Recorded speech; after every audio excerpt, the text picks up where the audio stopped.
This is a global news update for April 23rd, 2025. Today we cover significant developments impacting the world, from economic shifts to major geopolitical events. There's a global debt surge, and the International Monetary Fund warns that global public debt is projected to exceed 100% of GDP by 2030, driven by U.S. imposed tariffs, slower economic growth, and rising government expenditures, particularly in defense. Major economies like the U.S., the U.K., China, and France are significant contributors to this surge. On April 21st, Pope Francis died of pneumonia. Thousands of Catholic faithful are gathered at St. Peter's Basilica to pay their last respects to him. The open coffin will lie in state until Friday evening, ahead of Saturday's funeral, which is expected to be attended by leaders from around the world. European banks face challenges. European banks face a challenging outlook for 2025 amid worsening global trade tensions and heightened economic uncertainty. Analysts anticipate slower revenue growth and increased risk in lending practices, with major European banks like BNP Paribas projected to see a 7% decline in 2025 revenue. U.S. markets rally. On April 23rd, U.S. markets surged as investor sentiment improved following President Donald Trump's assurance that he won't fire Federal Reserve Chair Jerome Powell and Treasury Secretary Scott Bessent's comments predicting a de-escalation in the trade war with China. The Dow Jones rose over 848 points, the S&P 500 climbed 2.6%, and the Nasdaq gained 3.6%. From economic concerns to significant global events, these stories highlight the interconnected nature of our world. Stay informed and engaged as these developments continue to unfold. This has been your global news update. Talk about the crime trends in Memphis for the first topic. Recent data indicates that overall crime in Memphis has decreased in the first quarter of 2025 compared to the same period in 2024. Violent crimes decreased by 8.8%, and property crimes saw a large decrease of 19.7%. However, the murder rate has stayed stagnant. So our next topic we're going to talk about is community-based violence intervention programs. Organizations like Memphis Alley's 1901 BLOC Squad and Heal 901 are actively working to reduce gun violence through communities, engaging in intervention strategies. For instance, 1901 BLOC Squad recently invited locals to virtual meetings focused on civil. That is our next topic, and the schedule for that just got out recently, and I hope that a lot of people show up and enjoy it, or enjoying it right now. Locally, that is happening here in Memphis, as I've said before. Like I said, I have been to one of the concerts, and it's a lot of fun. Talking about is the urban development. As we know, Memphis is growing and it's getting pretty big. It's not as big as Nashville, but it is scaling up a lot since I first moved here about 2 years ago. And over time throughout it, you can continue to see the development in not only houses, buildings, research, hospitals, restaurants, but stuff like that. But it's also in schools and really just parks and anything. It just seems that Memphis is becoming a more cleaner and bigger city that people are wanting to move in. And that is my minute project. Good morning, brothers. Here's your weather update for the week of April 20th.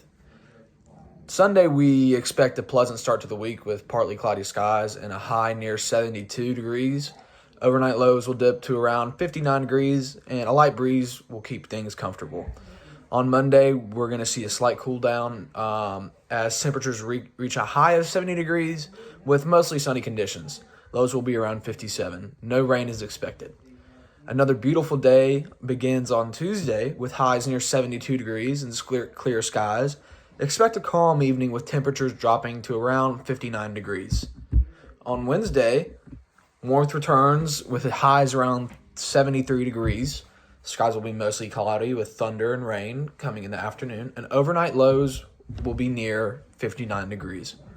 A slight dip in the temperature after that storm front will come in on Thursday with a high of 70 degrees and partly cloudy skies. Lows will be cooler around 54 degrees. On Friday, cooler still with highs near 70 and mostly sunny conditions. Expect a crisp evening with lows around 50 degrees. The week wraps up with a high of 70 degrees and partly cloudy skies. Overnight lows will be around 52 degrees. That's your weather outlook for the week of April 20th in Memphis. Stay tuned for updates and have a great week ahead. All right, y'all. We're in Philadelphia, 6 a.m., downtown Philly, for the sports news segment. And so we're vlogging today to keep y'all updated.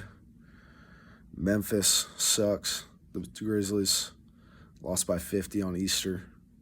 Then we lost by 20 again. So we're going to get swept, probably. The Tigers, PJ Haggerty into the transfer portal. I believe Dane Danger also entered the transfer portal.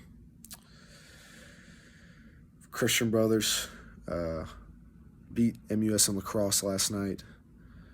Beat them in soccer a couple days ago. Beat them in baseball pretty bad like a week ago. We beat them in track. We beat them in everything this year. I mean, it's embarrassing, really. And Penn Relays Track Carnival, one of the biggest high school meets in America, international, is going on this weekend. Hopefully, Christian Brothers can do well in it. So. Good morning, brothers. My name is Halton Donnelly. My name is Adam Schmitz.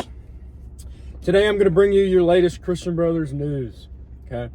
For starters, an absolute amazing win by the brothers last night in lacrosse. Coming up, it was tied. Ended up pulling it out at the end of the game, 12-11. Hell of a great game. Grant Groves with 4 straight goals. I think 5 or 6 on the night. It was crazy. Miller McCormack with 2 insane shots. Kobe Joshua also putting up 3 goals. Yeah, Kobe Joshua was down there cheering him on, and I mean, honestly, he's just the 12th man at this point. I mean, it's just good. You got to give him his credit. He deserves Manager of the Year. Back to Halton. Moving forward, some things that have happened previously in the week. That Landon kid happened to get in that fatal car accident. Bad car accident. But at the end of the day, it's not his fault because he was just trying to slow down. Okay. Well, when you're going that fast, you can't slow down. Well, he said it himself. He was just trying to slow down. So. Well. Also tonight we got senior night in soccer, so maybe Michael Lucchese can get some saves tonight. We'll see how he does. He's a hothead, so hoping for the best for the brothers soccer team tonight. And baseball as well. They have a senior day on Saturday, right after prom.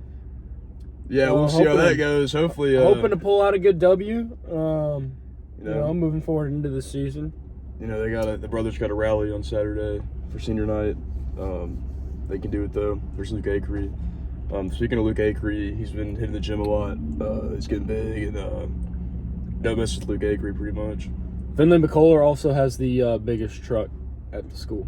Yeah, and I heard that he's going to Oxford next year. Oh, Oxford. Oxford, yeah. Yeah. So.